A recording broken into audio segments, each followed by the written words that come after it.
সিলেট মৌলভীবাজারে এক মাহফিলে গিয়েছিলাম।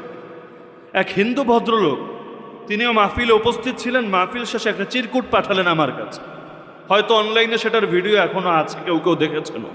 সেখানে সেই ভাই প্রশ্ন করেছিলেন যে হুজুর, আপনারা জন্মসূত্রে মুসলিম, আমরা জন্মসূত্রে হিন্দু।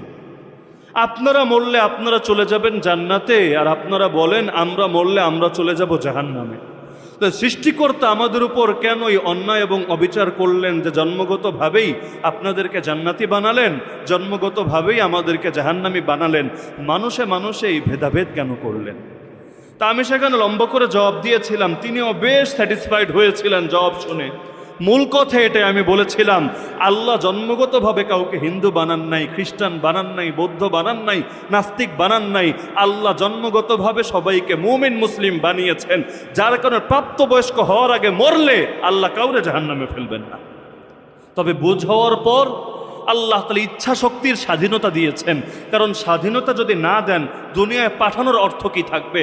দুনিয়ায় পাঠিয়েছেন সূরা মুলক আয়াত নম্বর 2, আল্লাহ পরীক্ষা করার জন্য। পরীক্ষা তখনই হবে যখন সর্বনিম্ন দুটো অপশন, দুটো চান্স, দুটো সুযোগ আপনার সামনে আছে। সুযোগ যদি একটাই থাকে, এটাকে পরীক্ষা বলে না। জব একটাই আছে, এটাকে পরীক্ষা বলে না। পরীক্ষা তখনই হবে যখন অন্তত দুই অপশনের যে কোনো একটা বেছে নেওয়ার স্বাধীনতা থাকবে।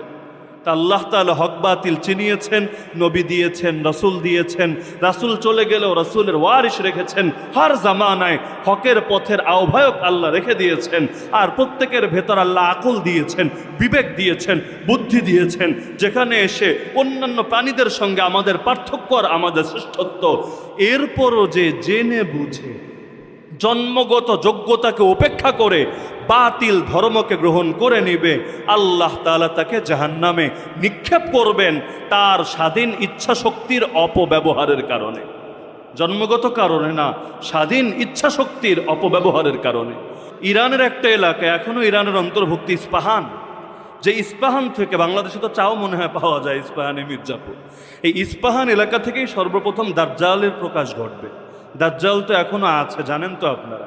দাজ্জালের জন্ম কবে হয়েছে আল্লাহ ভালো জানেন। আল্লাহর নবীর যুগেও দাজ্জাল ছিল। সহিহ মুসলিম, বুখারী শরীফের পরেই যার নাম আসে মুসলিম শরীফ।